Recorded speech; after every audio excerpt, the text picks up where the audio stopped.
نصیر واقع صاحب آپ کے سامنے بھی یہی سوال سب سے پہلے رکھنا چاہوں گی کہ کیا ایران کو ریجن کو ساتھ لے کر چلنے کی ضرورت ہے، کیونکہ ہم دونوں طرف سے دیکھ رہے ہیں کہ ایک دوسرے پر اٹیک کیا جا رہا ہے. امریکہ تو ایران پر کرتا ہے، ایران جو ہے جوابی طور پر جو خلیجی ممالک ہیں ان پر اٹیک کر دیتا ہے. تو یورپ کے ساتھ ساتھ اب یہ جو ممالک ہیں ان کے ساتھ بھی بیر ایک ایران لے رہا ہے. تو اس پوری سچویشن میں ایران کی کیا اسٹریٹجی ہونی چاہیے؟ دیکھیں، اس بات میں تو کوئی شک نہیں ہے اور پوری دنیا مانتی ہے کہ امریکہ سپر پاور ہے. ظاہر ہے ان کے پاس بہت بڑی فوج ہے، بہت ذرائع ہیں، ان کے پاس جہاز ہیں، میزائل ہیں، بہت کچھ ہے.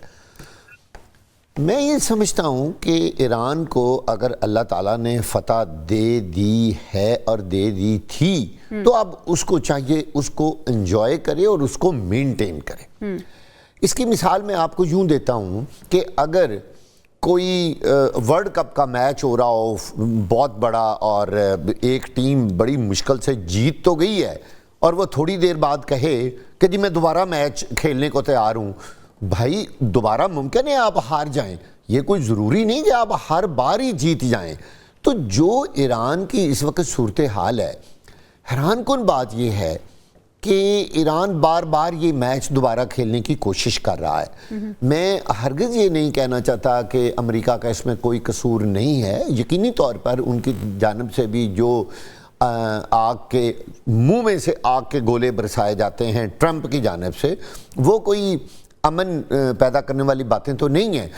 لیکن ایران چونکہ جس خطے میں موجود ہے اس کے ارد گرد جب بھی وہ حملہ کرتا ہے اپنے قریبی ممالک میں جہاں اس کا کہنا ہے کہ امریکی اڈے ہیں، بھئی وہ صرف امریکی اڈا تباہ نہیں ہوتا، اسلامی ممالک بھی ایفیکٹ ہوتا ہے، اس ملک کا باقی حصہ بھی ایفیکٹ ہوتا ہے، ان کی اکانومی ایفیکٹ ہوتی ہے. آپ دیکھ لیں دبئی کا کیا حال ہوا ہے. لہٰذا ایران کو چاہیے کہ وہ ایک تو اپنی وکٹری کو انجوائے کرے، اس نے جیت لیا، جنگ جیت لیا اور اس کو منوائے اور اس کو قائم رکھے، اس کو مینٹین رکھے.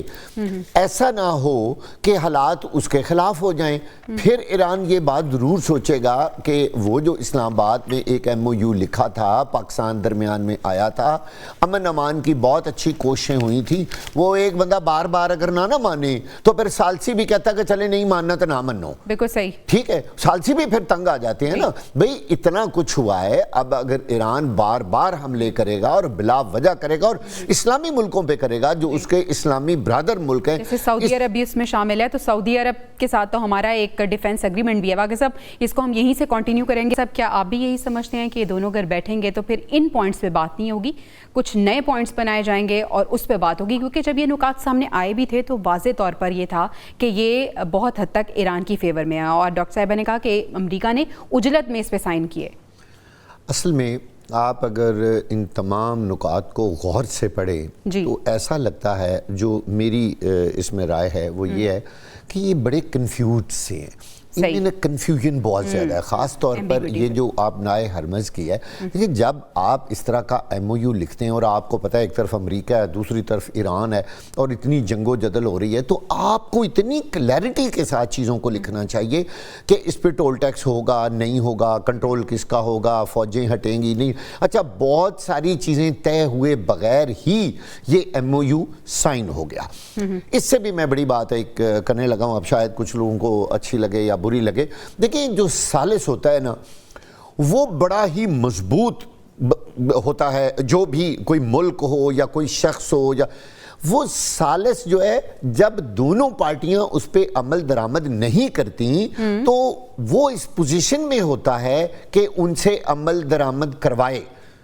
آپ مجھے بتائیے، پاکستان بالکل ثالث بنا اپنی نیک نیتی سے پوری دنیا میں امن قائم کرنے کے لیے. اب اگر امریکہ اس پہ عمل درآمد نہیں کرتا، ایران نہیں مانتا، تو مجھے بتائیے پاکستان کس طرح زبردستی ان کو کہہ سکتا کہ نہیں آپ نے ہمارے سامنے ایم او یو سائن کیا تھا اور ہر حال میں آپ اس پہ امپلیمنٹ کریں. وہ ہم نہیں کر سکتے.